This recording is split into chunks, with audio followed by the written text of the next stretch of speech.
Welcome back to Imperfectly Permaculture.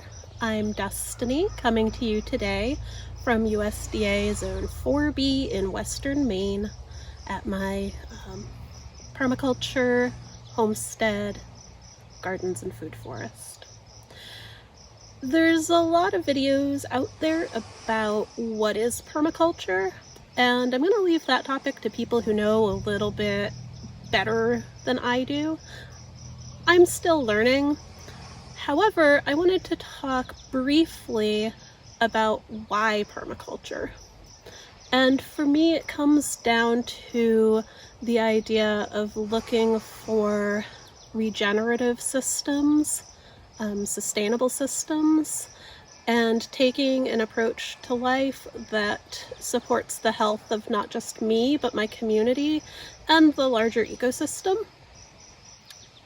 I've been noticing a lot of wildlife activity around our home recently.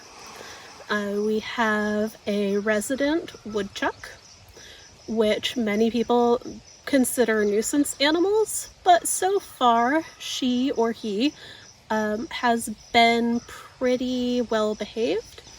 Mostly seems to browse on the clover and some of the other plants that are in our more wild areas. We have a couple of frogs that have taken up residence in our garden pond, lots of toads, and a pretty good diversity of birds are around.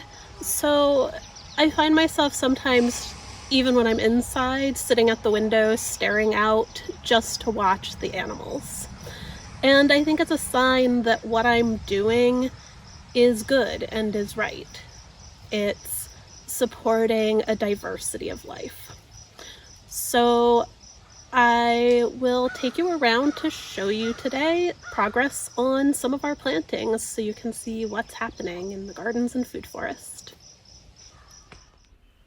This is our first year trying to grow potatoes, and I'm encouraged to see that most of the starts that we've put in have started to sprout. So I will be keeping an eye on them to see how that progresses this season. Our high bush blueberries are in their second year, and they've put on a bit of a crop. In future years, we should get a higher yield. The resident woodchuck, Cinnamon, is living in this charming burrow under a hazel mound. Our high bush cranberries and hazelnuts are coming in well, and the chives that I planted in here have flowered. We also have quite a few potato vines poking up, mostly in the areas that are flagged. The sunchokes have been interplanted with some pole beans now, and all are protected by fencing for the time being. This native cherry stool has really taken off this year and gained a lot of height. My pawpaw has started to leaf out, and I'm excited about that. And our Juneberry is doing quite well too. This year I discovered that we have a sizable blackberry patch along the edge of our border woods near our raspberry patch, and it's in flower right now, which the bees are really excited about. Further along the edge of our wood line is our mushroom log setup. These are mostly shiitake logs, but there are a few blue oyster inoculated as well, and we're using some cable and hardware to form a simple fence between two trees. Over here, we're growing painted mountain corn, some pumpkins, and garlic chives in a King Stropharia inoculated bed. This is shaping up to be our first proper fruit tree guild. We have a Harrow Sweet Pear semi-dwarf tree with ground cover of clover and violet. a dwarf Honeycrisp apple, some walking onions, which are spreading well, a bed of Jersey Supreme asparagus, and Seascape Everbearing strawberries. The asparagus will need to be staked this weekend. We've had a lot of strong winds and rains, and they've tipped over. We're getting really good yields of strawberries now, picking enough for a little treat for our family of 3 pretty much every day.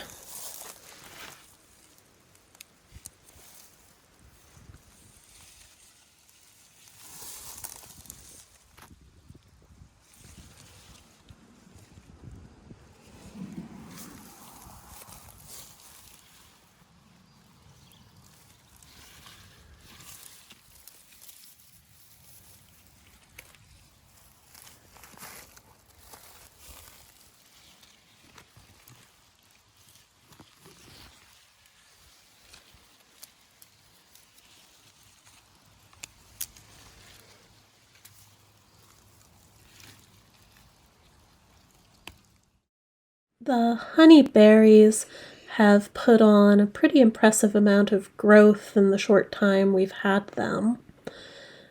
And I'm also really pleased with how much growth there's been on our elders this year. They're just getting ready to bloom, and we should have a pretty hearty yield this year. Last year, our Nanking cherry dropped most of its leaves during the drought, but you can see it recovered nicely. In here, we have what Matt refers to as our subtropical zone, and we're growing sugar baby watermelons, a variety of hot peppers, and basil. The kitchen garden is largely planted out now, aside from some succession sowing I'm planning to do. There's tomatoes, cucumbers, many herbs, a toad house, a lot of the radishes, turnips, and arugula that I had planted bolted because of our ridiculously hot weather in May. But I still have some seeds in reserve and should get a root crop regardless. We did enjoy stir-frying some of the radish greens before they flowered out. And there's our resident frog.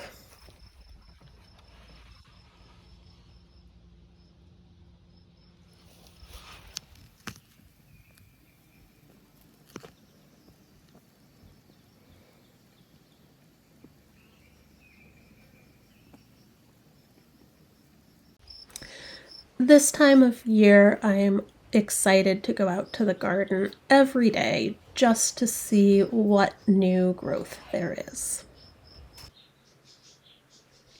And here you can see our fertilizer factory hard at work converting kitchen garden weeds and thinnings into fertilizer. Thanks for joining us for the garden tour today. Remember to like and subscribe for more videos. Until next time.